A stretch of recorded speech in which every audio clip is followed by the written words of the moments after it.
Hello and welcome to a new vlog and trip report. Today we're taking a look at the Erms Valley Railway. We are going from Metzingen to Bad Urach and back. We're in the area of the so-called Schwäbische Alb, the northern part of the Schwäbische Alb. And we're starting at the station of Metzingen. Here we can take a look at my train, which is an Alstom Coradia Continental coming from Tübingen, turning around and continuing on to Bad Urach.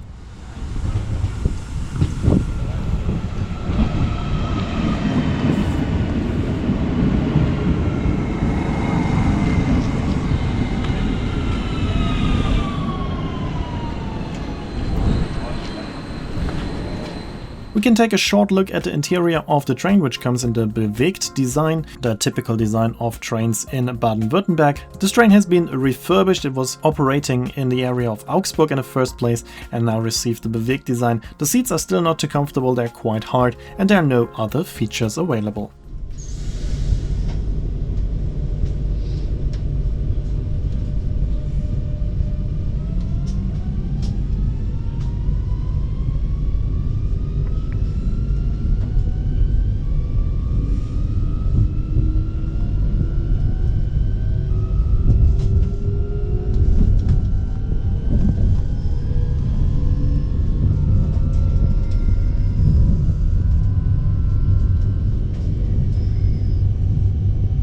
Here we are leaving the main line Plochingen-Immendingen, which is mainly called the Upper Neckar Valley Railway and mainly connects Tübingen with Stuttgart. But we are now on the Erms Valley Railway following the river Erms, and we can clearly see the landscape of the Schwäbische Alb, the Swabian Jura. And we are having another stop in Metzingen, Metzingen-Neuhausen, and then we are reaching Dettingen. In Dettingen we have 4 stops at Lehen, Mitte, Freibad and Gseid, and then we are reaching Bad Urach Wasserfall. There I'm leaving the train because Wasserfall is German and means a waterfall, and we are then hiking to the waterfall.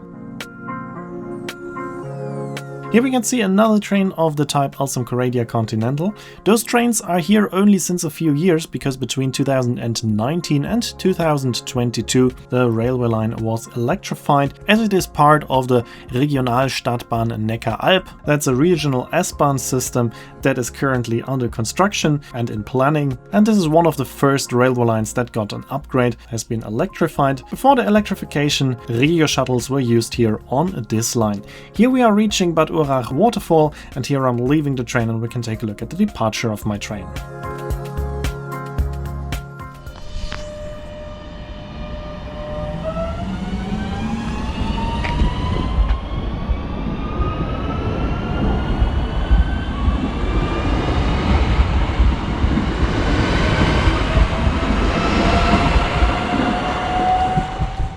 Before heading to the waterfall, we visited the Meisentalstüble, which is a nice restaurant close to the station. There we had lunch in a very lovely atmosphere, and then we started our hike. The beginning of the hike is quite easy, it's quite flat. We're following the little river Brühlbach, which has a lot of water right now, and that's very important if you're gonna visit the waterfall. Make sure that the river has a lot of water. So I would recommend going on a day when there was a lot of rainfall on the days before, because the main highlight of the waterfall is the hiking path next to it. If there's a lot of water, it gets washed over by the water of the waterfall and you can walk through the waterfall, as you can see here. This was absolutely amazing. I've never seen something like this, especially not in Germany. It looks a little bit like somewhere on a tropical island, but for sure it does not look like something that's standard in Germany. So that was very, very interesting and nice to see. But that only happens when there's a lot of rain. If there hasn't been a lot of rain the days before your visit, it will just be a regular stairway next to a waterfall. It only becomes part of the waterfall when there's a lot of rain. So of course you need to bring waterproof shoes, and that still doesn't guarantee that you're not getting wet, because the water is quite deep at some parts, but it's worth it.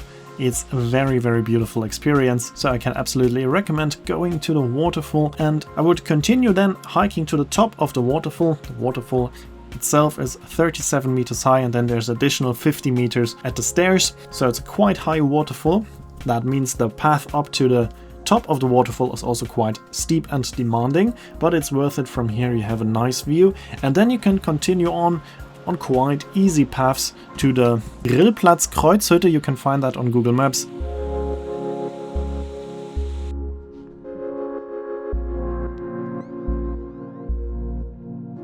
And from there it's getting demanding again, because it's not a difficult way, but it's a very, very steep way. It's always a bit difficult to show it in the video.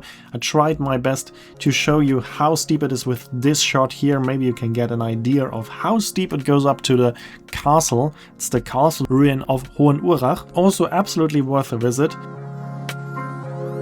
It's quite steep and demanding to get up there, but you're rewarded with a very nice view like this. You can see the waterfall in the background, and we can take a look at the Swabian Jura and the Erms Valley. You can go into the castle and it's for free. There's no entrance fee. You can just roam around on your own, which is also quite nice. And there are also a few rooms that are still existing, and they are accessible. As you can see, you can walk down these stairs to get into one of the rooms of the castle that are still existing, and I always love to explore rooms like this, so that was quite interesting.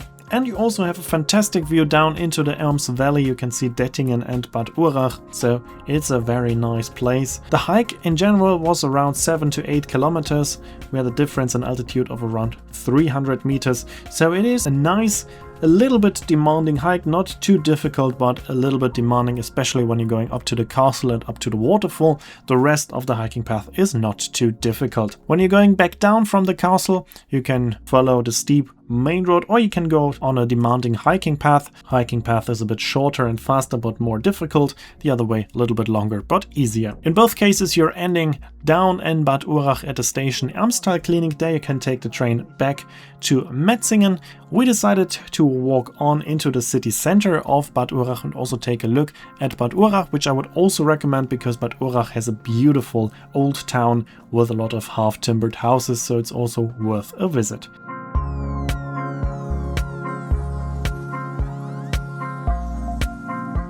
Here we are on the hiking path back down into the city of Bad Urach, and here we are down at Bad Urach Ermstal Klinik, the station between Waterfall and Bad Urach. But as I said, we decided to continue on into the city center of Bad Urach, because we will now see the wonderful old town with a lot of half-timbered houses. As you can see here, it's a quite charming little city with a few restaurants and cafes, few shops, so here you can also spend some time, or if you're hiking a bit earlier than we did, you can also have lunch here in the city center. Of course, we could have now visited a cafe, but we had the schedule of the train in our mind, so we decided to head back to the station to have a little bit of time to take a look at the interior of the train. Here you can see the yellow stripe above the windows, and that usually means that it's first class, but you also saw that there's the 2 below, that means second class, and that is because the first class here in this train is D-classed. That means it's now also a second class. But we are taking a look at the regular second class in this video. In 2 videos we will be traveling with this train again, and then we will take a look at the D-classed first class. So you can see the interior looks exactly the same like in other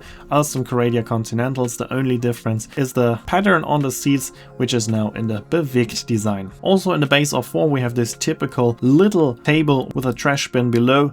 And here we are already leaving Bad Urach again, heading back to Metzingen. When the project of the Regionalstadtbahn Neckaralb will be actually implemented the way it is planned right now, this will be the line S6, and the train will continue on to Reutlingen, and there it will continue as a tram and on to Pfullingen. If this is actually happening, the Alstom Coradia Continental will be replaced with a tram train of the type Stadler Citylink, but this will only happen when the trains will actually go through Reutlingen. If they use the regular railway line and they change the lines from the current planning, then maybe we'll see those trains here also a little bit longer. The earliest delivery for the tram train is planned for 2027 until 2030.